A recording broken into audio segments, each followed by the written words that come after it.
Paz y bien. Bienvenidos. La enseñanza del día de hoy se llama El espíritu de la ley y lo tomamos de Mateo capítulo 19, versículo 16. Os aseguro que un rico difícilmente entrará en el reino de los cielos. Os lo repito, es más fácil que un camello entre por el ojo de una aguja que un rico entre en el reino de los cielos. Al oír esto, los discípulos llenos de asombro decían, entonces, ¿quién podrá salvar? ¿Quién se podrá salvar? Jesús mirándolos fijamente dijo, para los hombres eso es imposible, mas para Dios todo es posible. Es palabra del Señor. Toda ley, tanto civil, toda ley o norma eclesial y toda ley divina, posee dos cosas. Lo primero es la letra y lo segundo es el espíritu. Repito nuevamente la idea, toda ley, ya sea divina, ya sea eclesial o ya sea civil, posee dos cuestiones, la letra y el espíritu. La letra es lo que consta escrito, lo que leemos tú y yo, ¿cierto? ¿Hasta aquí está clara la idea? Y el espíritu, ¿qué es? Lo que el legislador ha querido expresar, la intención, lo que le motivó a darla. Ese es el espíritu de la ley. Que de pronto, importante es que entendamos esto, puede suceder que esa intención del legislador no sea bien interpretada por aquel a quien le toque interpretarla. ¿Qué significa esto? Yo puedo leer una ley, una norma, y la puedo interpretar de una manera, y otra persona también la lee y la puede interpretar de otra manera. Pero la cuestión es, ¿qué es lo que el legislador quiso manifestar a través de esa ley, manifestar a través de esa norma? A mí me sucedió algo, yo tengo una camioneta de 12 asientos. Entonces, la ley de tránsito se ha cambiado, me parece, en el 2009, algo así para los que manejan. Entonces me para un policía y me dice, mire señor, que de acuerdo a la ley actual, que esto y que lo otro, usted no puede estar manejando este carro, porque su brevete no da para esto. Le digo, pero aquí hay una situación, yo saqué este carro y he tenido este brevete con la ley antigua, y la ley no es retroactiva, le explicaba. Entonces él se quedó pensando, ¿verdad, no? Entonces, ¿qué es lo que tendría que hacer? Le dije, mire, lo que usted tendría que hacer entonces, tiene que esperar a que termine su brevete y canjea uno nuevo, helados y no sé qué cuantitos por el tamaño de carro. Ok, me voy por otro lado y nuevamente me paran y la misma cuestión, pero me dice papeleta. Pero discúlpeme, yo hace 2 semanas he hablado con un policía y me dijo que yo tengo que canjear, no, papeleta. Entonces la peleamos, pues le dije, porque no puede ser de que 2 policías interpreten la norma de manera distinta. Aparte, la ley no es retroactiva. Hay algo dentro de la legislación de esto de tránsito que diga de que para las personas que tienen tales tipos de carro, que esto y que lo otro, deben cambiar su brevete. No, usted está sacando esa interpretación. Y se quedó en el aire también. Entonces, pues mejor cambio brevete, ¿no? Para evitarme problemas. Pero ¿cuál es la cuestión? Que este ejemplo quizás ayude a enfatizar esta idea. Puede suceder que esa intención del legislador no sea bien interpretada por aquel a quien le toque leer la norma, por aquel a quien le toque conocerla. ¿Me entiendes esta idea? Es decir, una ley, nuevamente repito, posee 2 cosas. La letra, que es aquello que consta, que está escrito, y el espíritu. Este ejemplo lo he puesto por lo siguiente. En este sentido, las palabras que Jesucristo proclama en Mateo capítulo 5, versículo 17, Mateo 5, 17, dice lo siguiente: no penséis que he venido a abolir la ley y los profetas. No he venido a abolirla, sino a dar cumplimiento. ¿A qué ha venido Jesucristo? ¿A abolir la ley antigua, la ley mosaica? ¿A qué ha venido? ¿Y qué significa ese a darle cumplimiento? Eso es lo que tenemos que entender ahora. Eso es lo que tenemos que comprender. Dos cosas se nos están diciendo. No he venido a abolir. ¿Esto qué significa? Que el Señor no está dejando sin vigencia la ley mosaica. No le está dejando sin vigencia. Es decir, no le está derogando. Al contrario. Lo segundo que se nos dice, no he venido a abolir, sino a dar cumplimiento. Lo que significa, escucha bien, pasar, porque en ese entonces quizás se fijaba mucho en la literalidad de la ley. Es decir, lo que literalmente uno puede interpretar de la ley, mas no se iba al espíritu, a lo que el legislador, o sea Dios, ha querido transmitir a través de esa ley. Esto pasaba mucho con los fariseos. Y es en esta primera parte del discurso evangélico de Jesús, que se conoce también como el Sermón de la Montaña, que va del capítulo 5 de Mateo hasta el capítulo 8, en donde el Señor Jesucristo se presenta como un nuevo Moisés. Y Moisés es concebido en el pueblo hebreo como el gran legislador. Entonces, si Jesucristo se presenta como el nuevo Moisés, Él viene a darle cumplimiento pleno, una plena interpretación a esa ley ya dada por Dios. Entonces, muchos de nosotros, quizás nuestra práctica religiosa, nuestra práctica moral de nuestra fe cristiana, la vivimos muy en mi relación con Dios, pero no en mi relación con el prójimo. Y en la medida que tú ames el prójimo, esa es la medida en que tú ames a Dios. En la medida que tú ames al prójimo, esa es la medida en la que tú amas a Dios. Amén. Segunda de Corintios capítulo 3, versículo 6. Segunda de Corintios capítulo 3, versículo 6. Pablo dice, la letra mata, mas el espíritu da vida. La letra mata, mas el espíritu da vida. Con esto que se nos dice, interpretándolo a la luz de lo que estamos enseñando, que los mandamientos son ley, es una ley que nos lleva a la vida, nos lleva a una vida plena. Por eso, ¿cómo se llama este curso? Es decir, los mandamientos son un camino hacia una vida plena. En su cumplimiento, en su vivencia, en su práctica, son un camino hacia una vida plena. La letra mata, mas el espíritu da vida.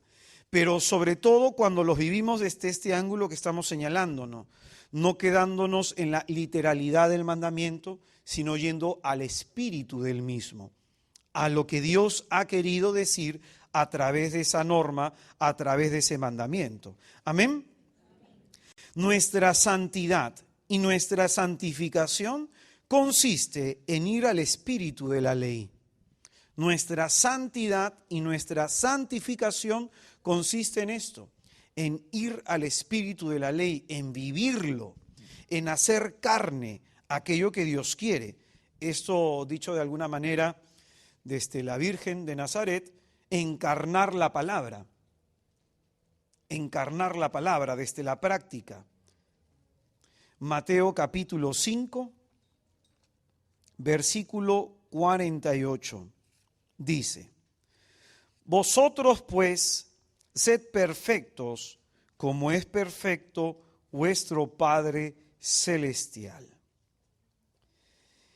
Estas palabras de este versículo 48 del capítulo 5 de Mateo son la conclusión, escucha bien, la conclusión de la interpretación de la ley que Jesús acaba de hacer de los 10 mandamientos. Es la interpretación. Es decir, en este capítulo 5 el Señor interpreta los mandamientos, va al espíritu de la ley y termina con este versículo 48 que dice, seamos perfectos como nuestro Padre Celestial es, ¿qué cosa? Y fíjate acá, ¿de qué perfección está hablando? ¿De qué perfección? El Señor utiliza un texto de Levítico 11:44, en donde se nos dice seamos santos porque Dios es, seamos santos porque Dios es, pero fíjate, Jesucristo, ¿qué palabras cambia? Santo por perfecto. Entonces, ¿en qué consiste la santidad? La perfección. En el ir mejorando continuamente, en el ir cambiando continuamente. Entonces, aquellos que nos sentimos ya producto acabado, aquellos que pensamos que no somos como nuestro hijo que no va a misa, o que no somos como el cónyuge que no va a misa, y que nosotros nos sentimos un poquitito mejor que ellos, tenemos un espíritu de fariseísmo. Pensar que por la práctica externa de nuestra cristiandad, de nuestra fe, ya tenemos los cielos ganados. Acuérdate de lo que el Señor nos decía hace unos instantes. Su justicia, su práctica, tiene que ser ¿cuánto? ¿Menor? ¿Cómo? ¿Menor?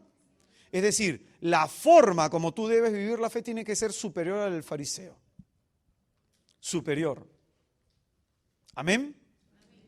Y en esto consiste la santidad. Los mandamientos son camino hacia la santidad. Es decir, a veces nosotros, escucha bien, nuestra moralidad y nuestra práctica cristiana la vivimos de acuerdo a lo que yo creo que está bien. Pero ¿qué dice Dios? Eso es lo que hace el fariseo. ¿Qué es lo que dice Dios? Amén. Entonces, por eso el Señor dice, ¿ustedes cómo tienen que ser? Perfectos, mejor que los fariseos.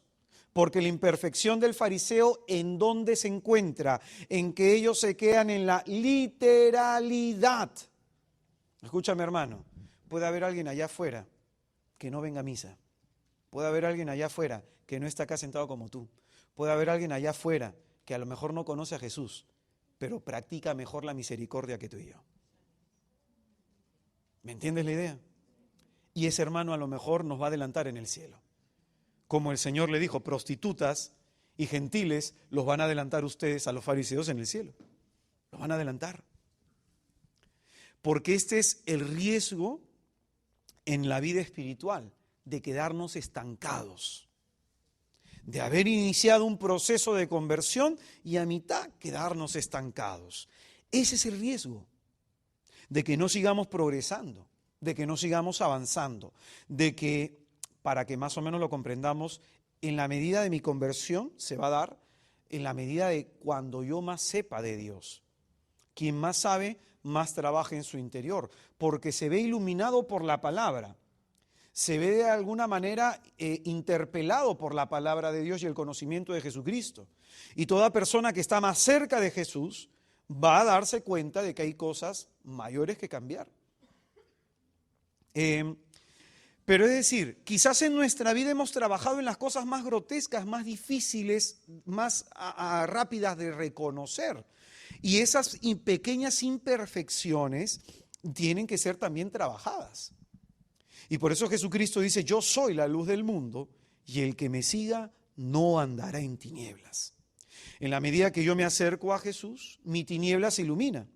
En la medida que yo me acerco a Cristo, tengo más luz interior. Teresa de Ávila dice algo que a mí me parece impresionante. Ella dice que cada vez que le veamos la miseria a un hermano, cada vez que veamos un defecto en el hermano para criticar, dice que lo cubramos poniendo nuestro defecto y nuestra miseria delante del hermano. Porque a veces nosotros no nos damos cuenta de nuestra viga, pero sí vemos la pequeña paja. ¿Cierto? Entonces, el camino del cristiano es un camino de conversión. Y no simplemente decir, con ir a misa me es suficiente. Con dar mi diezmo al párroco me es suficiente. Con estar en un grupo y hacer tal o cual cosa me es suficiente. No, no. Acuérdate, el samaritano no era considerado por los judíos como una persona que se iba a salvar. Eran considerados como paganos. Sin embargo, él era el que practicaba la justicia de Dios, la misericordia. Amén. Vamos al texto del cual hemos partido de Mateo 19, 16, el texto del hombre o del joven rico. Vamos a este texto. Este texto es señalado también por Marcos y por Lucas. Y si es señalado por ambos, es decir, los tres, hay una visión sinóptica, se señaló por los 13 porque es importante para la vida de fe de todos nosotros. Si tú lees en la Biblia algún texto que se repite en los 13 evangelios, incluso hay textos que se repiten en los 4, es porque eso ha querido ser preservado para la fe del pueblo. Es un testimonio múltiple y se considera de gran importancia. En las Escrituras tú también te vas a dar cuenta de lo siguiente, de que hay algunas personas cuando son citadas que se menciona sus nombres, ¿cierto? Zaqueo, Marta, María, Lázaro, Bartimeo, el ciego de Jericó. Y estas personas pertenecen a la comunidad, por eso es que se citan sus nombres. Pero este hombre no es citado. Es decir, pasó en su vida delante de Jesús sin pena y sin gloria. San Agustín decía algo más o menos así. Yo no soy agustino, pero más o menos el fondo esto es, el espíritu es este. Temo al Dios que pasa una sola vez por la vida y no vuelve a pasar. Este es el caso de este hombre. Jesucristo pasó una vez en su vida y ¿se quedó? No, siguió de largo. Siguió de largo el Señor y el hombre regresó triste. Acá nosotros vemos lo siguiente, versículo 16. En esto se acerca uno y le dijo, maestro. Es decir, está reconociendo que de Jesús emana, brota, viene una sabiduría capaz de enseñarnos a vivir en plenitud. Maestro, reconoce que Jesús es un rabí o rabuní, como le dice el de Jericó y como le dice la Magdalena, maestro mío. Le dice, maestro, ¿qué he de hacer de bueno para conseguir vida eterna? ¿Qué pregunta el hombre? Nuevamente, ¿qué pregunta el hombre? Es decir, más o menos interpretado, ¿cuál es el bien? ¿Qué es lo bueno que debo practicar para tener vida? Para tener vida, para conseguir la vida, ¿qué es lo bueno que uno debe hacer? Ese es el planteamiento del hombre, ese es su planteamiento. Fíjate, ¿qué he de hacer de bueno para conseguir vida eterna? Él le dijo, ¿por qué me preguntas acerca de lo bueno? Es decir, de lo que corresponde hacer. Uno solo es bueno. En los otros textos dice, y solamente Dios. Mas si quieres entrar en la vida, guarda los mandamientos. ¿Qué le señala Jesús a este hombre para entrar en la vida? ¿Qué le dice que debe hacer?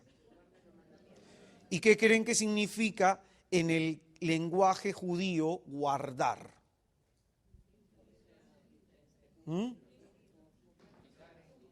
Practicar. Es decir, siempre cuando nosotros estudiamos los evangelios hay que acordarnos quién lo escribe, la mentalidad de la persona. Pues nosotros a veces lo interpretamos desde una mentalidad occidental, pero ellos no son de nuestra mentalidad. Entonces hay que interpretarlo como ellos.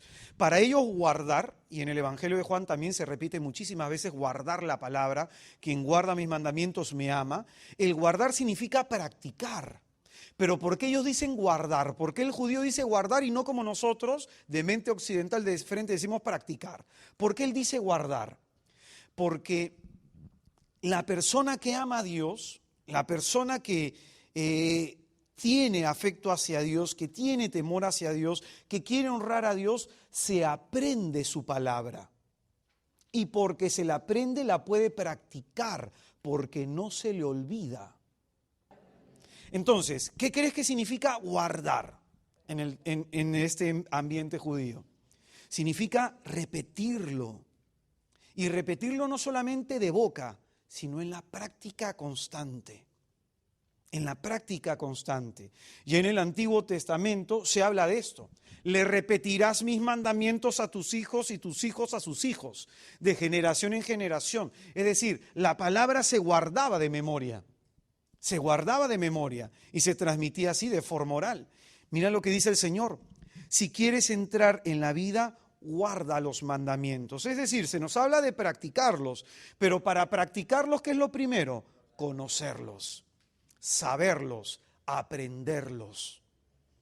Es decir, yo en este momento agarro una hojita, busco en internet los 10 mandamientos. Agarro, los miro, me los aprendo de memoria. Sí, pero ¿qué entendí? ¿Cuál es el espíritu que hay en ellos? ¿Qué es lo que Dios quiere decirme? ¿Cuál es la intención del legislador? Entonces ese guardar los mandamientos es ir al espíritu de la ley, a entender lo que Dios quiere decirnos a cada uno de nosotros en cada uno de ellos y ponerlo en práctica. Entonces, hay que practicar lo que da vida. El hombre pregunta, ¿qué es lo bueno que debo hacer? ¿Qué es lo bueno que debo practicar para vivir? Él quiere saber qué es lo que Jesucristo enseña como maestro a practicar para tener vida. Hay que practicar entonces lo que da vida, lo bueno. Y de pronto eso bueno que es los 10 mandamientos. Los mandamientos. ¿Cuáles? Pregunta el hombre. Versículo 18. Jesús le dice, no matarás, no cometerás adulterio, no robarás, no levantarás falso testimonio, honra a tu padre, a tu madre, y amarás a tu prójimo como a ti mismo. Dícele el joven, todo eso lo he guardado. ¿Qué mandamientos le cita Jesús? De los 10 mandamientos. ¿Qué cita? ¿Los 3 primeros con relación a Dios o los otros con relación al prójimo? Los otros con relación al prójimo, ¿cierto? ¿Y el hombre que acaba de decir? Todo eso. Sin embargo, Jesucristo, con lo que a continuación le va a decir, le va a enseñar al hombre que eso no es verdad. Le va a enseñar al hombre que en realidad se ha quedado en la literalidad del mandamiento y no ha ido a la intención del mandamiento. Fíjate, el hombre le dice, joven, todo eso lo he guardado, dice el joven. ¿Qué más me falta? Pregunta todavía, por eso al Señor no hay que preguntarle mucho. Jesús le dijo, si quieres ser perfecto, nuevamente hablamos del tema de la perfección, si quieres ser santo, si quieres ser agradable a Dios, porque el Señor hemos dicho que nos pide una justicia, practicar una justicia mayor a la de los fariseos, ¿cierto? Si quieres una perfección en tu vida interior, dice, anda, vende lo que tienes y dáselo a los pobres y tendrás un tesoro en los cielos. Luego sígueme.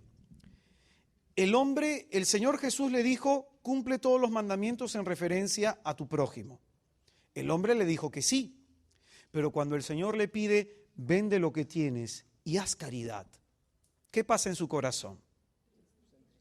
¿Por qué? Fíjate lo siguiente, ¿practicaba realmente la caridad? Pero él no robaba. Tú también me dirás lo mismo. Hermano, yo no robo, yo no mato, yo no soy adúltero, no consiento malos pensamientos, no miro el bien de mi prójimo, no envidio a nadie. Tú quizás me dirás lo mismo, pero quizás nos falta esto, la práctica de la misericordia. Los mandamientos están alineados hacia la caridad y el amor, con Dios y con el prójimo. Entonces no es solamente no hago el mal, acuérdate lo que te dije, sino a quién le hago bien. El Señor lo que le está pidiendo a este hombre, vendes todo lo que tienes y lo repartes en limosna a los pobres, se lo das a la gente necesitada, dáselo a los pobres, le dice el Señor. ¿Y esto sería bueno o no? Pero escucha, el hombre se quedó en la literalidad, no fue al espíritu de la ley. Y Jesucristo en este momento le acaba de mostrar, ¿sabes qué? Tú no robarás. Tú no matarás, honrarás a tu padre, a tu madre. Tú harás todas esas cosas, pero de pronto, ¿a quién le has hecho bien con el bien material que Dios te ha dado? ¿A quién has ayudado con lo que Dios te ha dado? Y de pronto, esto es algo que nosotros debemos plantearnos. Yo ahorita puedo estar en mi casa orando por la conversión de mi mujer, orando por la conversión de mis hijos, orando por la conversión de la gente que me rodea y pienso que estoy haciendo bien. Y a lo mejor estaré orando por la conversión de mi hermanito, de mi hermanita de grupo de oración y se acabó el asunto. Pero en realidad, ¿a quién le has hecho bien? Pregúntate esto. Hoy día yo me sentía apenado porque una persona me pidió un retiro, me pidió una jornada, entonces acepté darle la jornada porque tenía tiempo, no me pidió una fecha, no se podía y moví las fechas. Entonces, la persona me da 30.000 gracias y un montón de cosas más que después tengo que mandar alguna corrección en ese correo porque ha dicho algunas cosas que no es cierto sobre mí, que yo no soy nada bueno. Pero ¿cuál es la cuestión? El hermano dijo algo que a mí me dejó pensando. Para mí es una alegría que tú puedas venir. Y mira, es ese ejemplo chiquitito. ¿A quién le causamos alegría en la vida? Ya, a Dios sí. ¿Pero a quién más? No, sé realista. Cuando alguien te ve, ahí llegó. Ya llegó. Sé realista. ¿Para quién tú eres una buena noticia? ¿Para quién tú eres motivo de alegría? Dice, qué hermoso ver los pies del mensajero que anuncia la paz. Cuando tú llegas a tu casa, llegó mi mamá. Llegó mi mamá. Cuando tú llegas a tu casa, llegó mi esposa. Llegó mi esposo. ¿Para quién somos una buena noticia? Podemos nosotros, hermanos, centrarnos en que tengo que ir a misa, tengo que rezar mi rosario, tengo que ir a mi grupo, tengo. ¿Y la caridad? ¿Y la misericordia? El Señor dice que en eso se resume toda la ley y todos los profetas. Se resume en el acto concreto de amar. ¿Por qué? Dios, que es amor, nos crea porque nos ama y nos crea para amar.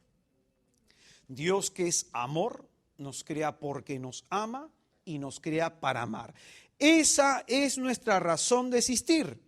Hemos sido creados para amar, para dar amor.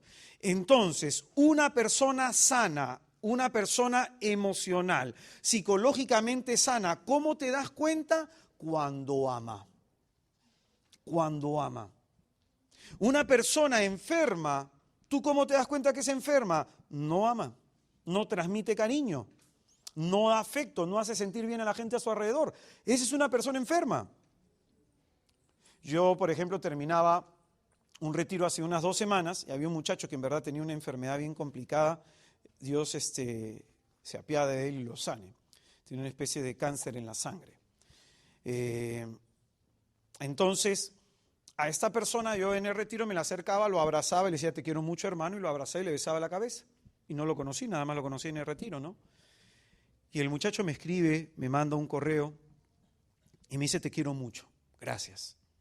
Me has enseñado a amar en un retiro. Esa es nuestra función en la vida, amar. También citando a San Agustín, entendiéndolo en su plenitud, ama y haz lo que quieras. Entonces, este hombre que se jacta de cumplirlo todo, este hombre que dice, yo cumplo toda la ley, yo lo cumplo todo, este pequeño, yo es más, me sé los mandamientos de arriba para abajo, pero ¿qué te falta? Caridad con el pobre. Tú tienes plata y no das tu limosna. Y si nos ponemos en la comparación de rico, de gente rica, si tú te fijas, este mismo pasaje también lo toca Lucas. Y cuando lo toca Lucas, lo toca en el capítulo 18 y en el capítulo 19 habla de Zaqueo. ¿Zaqueo también tenía plata o no? Un chorro de plata. Y Zaqueo, cuando conoce a Jesucristo, ¿qué hace Zaqueo? Señor, si he robado a alguien, devolveré 4 veces más, agarraré mi dinero y lo repartiré a los pobres. Jesús no tiene que decirle lo que le dice este hombre. ¿Por qué? Porque él abrazó el Evangelio. Entendió el mensaje de Jesucristo. Entendió la vida nueva que venía a proponerle Jesucristo. No se aferró al bien material. Dijo, 4 veces más si he robado. Es decir, reparo mi daño y daré mis bienes a los pobres. ¿Cómo se habrá quedado el joven rico? Porque este sí pudo. ¿Y por qué el otro no? Y se decía de que Zaqueo era un publicano, un hombre pecador. Y para que más o menos entiendas, el sentido de ser publicano significa ser un traidor a la patria. Fíjate, el hombre que decía, yo lo cumplo todo mi juventud, yo soy bueno, lo máximo, Señor, el mejor cumplidor. Pero no pudo seguir a Jesucristo porque no pudo tener un gesto de amor y de caridad con un pobre. Sin embargo, Zaqueo sí. Zaqueo no le importa perder. ¿Por qué? Porque ha encontrado en Jesucristo algo más de lo que está perdiendo. Entonces, esta es la cuestión. Esta es la cuestión en nuestra vida. Hay algunos que aún seguimos en la iglesia buscando la perla preciosa. Aún no hemos dado con el tesoro escondido. Hay algunos que esperamos cariño de un hombre, cariño de una mujer, cariño de los hijos, esperamos prosperidad aquí, sanarme por allá. Yo quiero mi vida que sea de esta otra manera, y no han encontrado aquel que puede dar fundamento y razón a su vida en Jesús de Nazaret. ¿Clara la idea? Zaqueo sí lo encontró. Zaqueo sí lo encontró. Hombre rico. Por eso, acuérdate, nos quedamos mucho en la literalidad de la ley y no vamos al espíritu. Al espíritu. El joven rico cumplía el punto y la coma, la cumplía. Sin embargo, no vivía el espíritu de la ley, aquella intencionalidad del legislador, aquello que Dios ha querido llevar a cumplimiento a través de los mandamientos. Entonces, hay algo acá importante a meditar sobre esto que el Señor le está diciendo al hombre, sobre los mandamientos. Que los mandamientos, el decálogo, para que lo entendamos, es la expresión de alianza de Dios con su pueblo.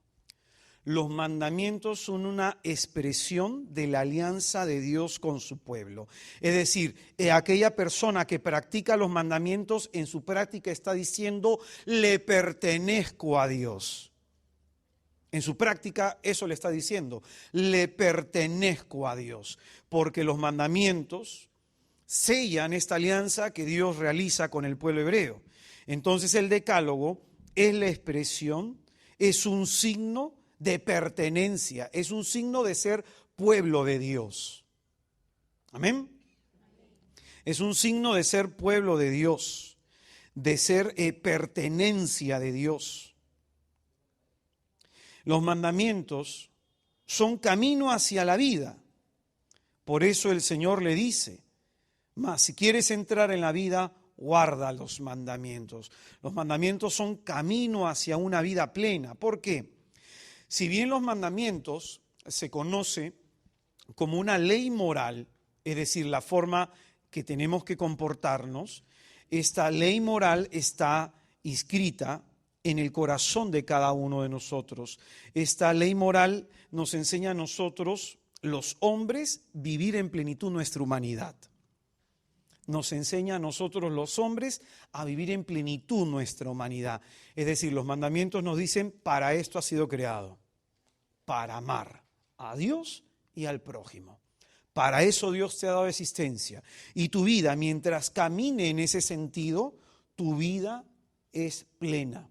Vives en plenitud. Entonces, estos mandamientos uno puede de pronto tener acceso a ellos por el simple uso de la razón. Acá en, ¿cómo se decía en quechua? No robarás, no matarás, Amasúa, Amayuya y Amaqueya, ¿no? Entonces, es decir, eso es ley natural. Todos los otros tenemos inscrito en el alma esta ley natural. Sabemos cuando algo es bueno o cuando es malo. Lo tenemos inscrito en el corazón. Lo que pasa es que uno puede terminar acallando la voz de Dios. Pero toda esta ley natural la tenemos escrita. Sin embargo, Dios la revela y Jesucristo le da plenitud, le da pleno cumplimiento. Amén. Hermanos queridos, para ir cerrando esta enseñanza, el Señor a este hombre que le dice que practique los mandamientos y tendrá vida, pero le dice, si quieres ser perfecto, me sigues. Entonces se dice dos cosas. Primero, la actualización de los mandamientos para nosotros como cristianos, porque ahí de pronto de este lado de nuestros hermanos protestantes se piensa que solo la fe nos basta para salvarnos, ¿cierto? Y acá Jesucristo, ¿qué está diciendo? ¿Solo basta la fe? No, practícalos, no los deroga, ¿cierto? Sino que está diciendo, practícalos, pero anda al espíritu de lo que se ha querido enseñar. Esto es uno. Entonces, la práctica de los mandamientos, pero desde la vida de fe cristiana, desde lo que Jesucristo nos enseña, cuál es ese espíritu de los mandamientos. Y es importante que entendamos esto. La práctica de los mandamientos y el seguimiento de Jesús no se pueden hacer sin la gracia de Dios. La práctica de los mandamientos y el seguimiento a Jesucristo no se puede hacer sin la gracia de Dios. Por eso, versículos más adelante dice, entonces Jesús dijo a sus discípulos, yo os aseguro que un rico difícilmente entrará en el reino de los cielos. Os lo repito, es más fácil que un camello entre por el ojo de una aguja que un rico entre en el reino de los cielos. Al oír esto, los discípulos, llenos de asombro, decían entonces, ¿quién se podrá salvar? ¿Cuál es la pregunta que hacen los discípulos? ¿Y por qué hacen esta pregunta? Porque ellos lo están viendo, escúchalo bien, sin antes de la venida o antes de la venida del Espíritu Santo, antes de Pentecostés. Entonces ellos mismos han experimentado en su carne que cuesta practicar los mandamientos, que cuesta seguir al Señor. Ellos lo están viviendo en su carne, pero mira lo que a continuación Jesucristo les dice. ¿Qué es lo que dice el Señor? Jesús, mirándolo fijamente, dijo, para los hombres eso es imposible, mas para Dios todo es posible. ¿Y en qué contexto está diciendo esto el Señor? A ti humanamente te va a costar. A ti humanamente te parece imposible, no a Dios, porque Dios te da la gracia para poder vivir y practicar aquello que te pide. Amén. Amén. Es decir, del Señor nos va a venir a nosotros la capacidad para poder practicar aquello que se nos pide, por algo muy sencillo, más o menos para que lo entendamos. Fíjate lo siguiente. ¿Cuáles son las 3 virtudes teologales? ¿Por qué se llaman teologales? Porque vienen de Dios. Entonces, ¿la fe de quién me viene? De Dios. El acto que yo tengo para creer de quién lo motiva? Dios. ¿La esperanza de quién me viene? El acto de tener esperanza en el Señor, ¿de quién me viene? Del mismo. ¿Y la caridad? Escucha bien, el hombre no ama de manera natural. De manera natural tiende al egoísmo. El hombre solamente puede amar de manera sobrenatural, movido e iluminado por Dios. Por eso es una virtud teologal. Es decir, Dios me da a mí la capacidad de amar a mis hijos. La capacidad de amar viene de Dios. Si ahorita no la tengo relaciones conflictivas con la gente porque no le he pedido eso a Dios.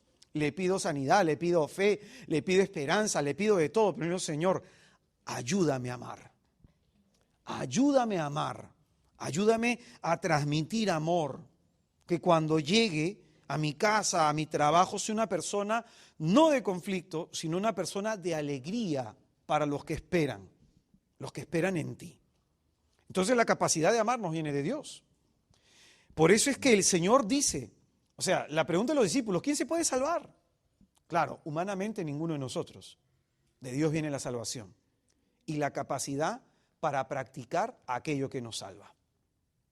De Dios viene la salvación y la capacidad de poder practicar justo aquello que nos salva. Eso que nos salva, eso bueno, se condensa en los mandamientos. ¿Amén? Entonces, termino con lo que empecé. Toda ley posee 2 cosas, la letra y el espíritu. La letra es lo que está escrito, el espíritu es lo que el legislador ha querido expresar, la intención, el motivo por el cual ha normado. Lo que nosotros, para hacer una correcta interpretación de los mandamientos, vamos a hacer de aquí hacia adelante, es ir al espíritu de los mandamientos.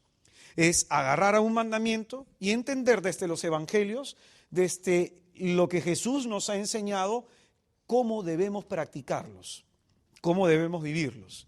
Eso es lo que vamos a hacer. Por eso es importante que entiendas esto. Los mandamientos se practican y se interpretan a la luz de Jesucristo. No a la luz del pensamiento judío, a la luz de Jesucristo, que revela y enseña una plenitud de vida mayor y mejor para cada uno de nosotros. Amén. ¿Quieres tener en herencia vida eterna, hermano? ¿Quieres tener en herencia vida eterna? Practica los mandamientos y sigue a Jesucristo.